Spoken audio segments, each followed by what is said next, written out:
حضرت صلی اللہ علیہ وآلہ وسلم پر وحی کا ابتدائی دور اچھے سچے پاکیزہ خوابوں سے شروع ہوا۔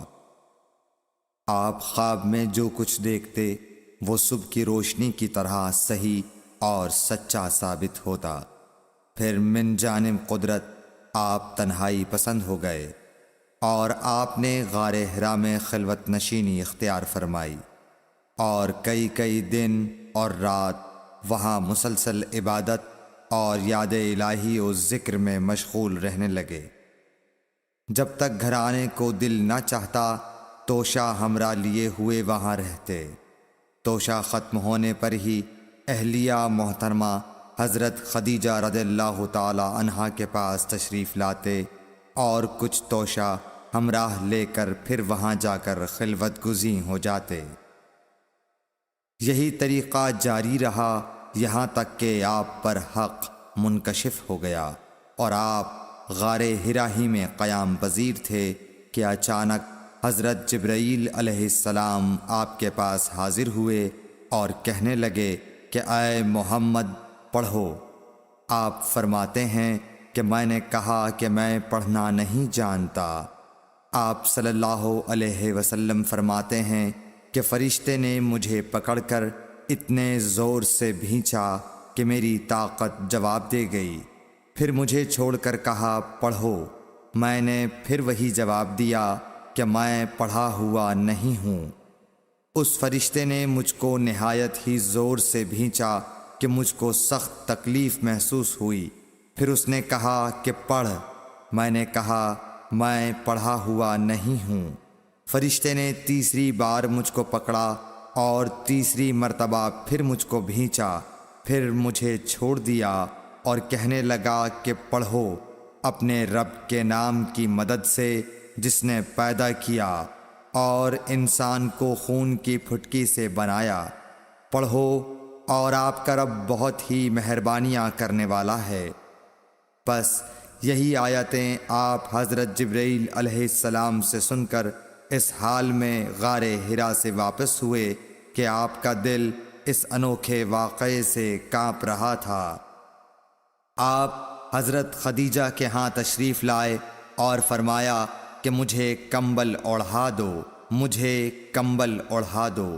لوگوں نے آپ کو کمبل اوڑھا دیا۔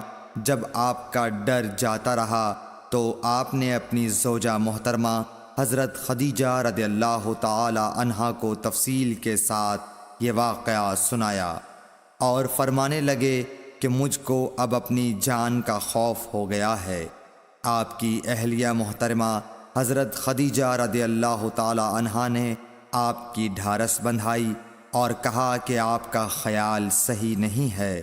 اللہ کی قسم آپ کو اللہ کبھی رسوا نہیں کرے گا۔ آپ تو اخلاق فاضلہ کے مالک ہیں۔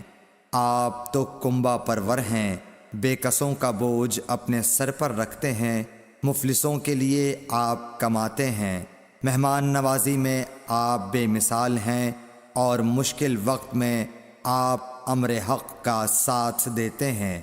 ایسے اوصاف حسنہ والا انسان یوں بے وقت ذلت و خواری کی موت نہیں پا سکتا۔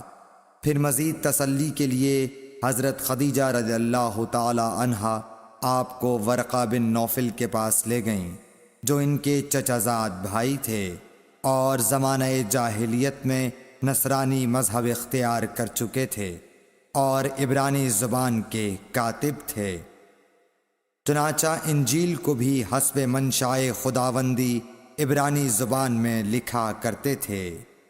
انجیل سریانی زبان میں نازل ہوئی تھی، پھر اس کا ترجمہ عبرانی زبان میں ہوا۔ ورقہ اسی کو لکھتے تھے۔ وہ بہت بوڑھے ہو گئے تھے، یہاں تک کہ ان کی بینائی بھی رخصت ہو چکی تھی۔ حضرت خدیجہ رضی اللہ تعالی عنہا نے ان کے سامنے آپ کے حالات بیان کیے اور کہا کہ اے چچا زاد بھائی، اپنے بھتیجے محمد صلی اللہ علیہ وسلم کی زبانی ذرا ان کی کیفیت سن لیجئے۔ وہ بولے کہ بھتیجے آپ نے جو کچھ دیکھا ہے اس کی تفصیل سناؤ۔ چنانچہ آپ صلی اللہ علیہ وآلہ وسلم نے از اول تا آخر پورا واقعہ سنایا، جسے سن کر ورقہ بے اختیار ہو کر بول اٹھے کہ یہ تو وہی ناموس معزز رازدان فرشتہ ہے جسے اللہ نے حضرت موسیٰ علیہ السلام پر وحی دے کر بھیجا تھا۔ کاش میں آپ کے اس عہد نبوت کے شروع ہونے پر جواں عمر ہوتا، کاش میں اس وقت تک زندہ رہتا جب کہ آپ کی قوم آپ کو اس شہر سے نکال دے گی۔ رسول کریم صلی اللہ علیہ وآلہ وسلم نے یہ سن کر تعجب سے پوچھا کہ کیا وہ لوگ مجھ کو نکال دیں گے، حالانکہ میں تو ان میں صادق و امین و مقبول ہوں؟ ورقہ بولا، ہاں یہ سب کچھ سچ ہے، مگر جو شخص بھی آپ کی طرح امر حق لے کر آیا لوگ اس کے دشمن ہی ہو گئے ہیں۔ اگر مجھے آپ کی نبوت کا وہ زمانہ مل جائے تو میں آپ کی پوری مدد کروں گا، مگر ورقہ کچھ دنوں کے بعد انتقال کر گئے، پھر کچھ عرصے تک وحی کی آمد موقوف رہی۔ صحیح بخاری حدیث نمبر 3۔ حضور اکرم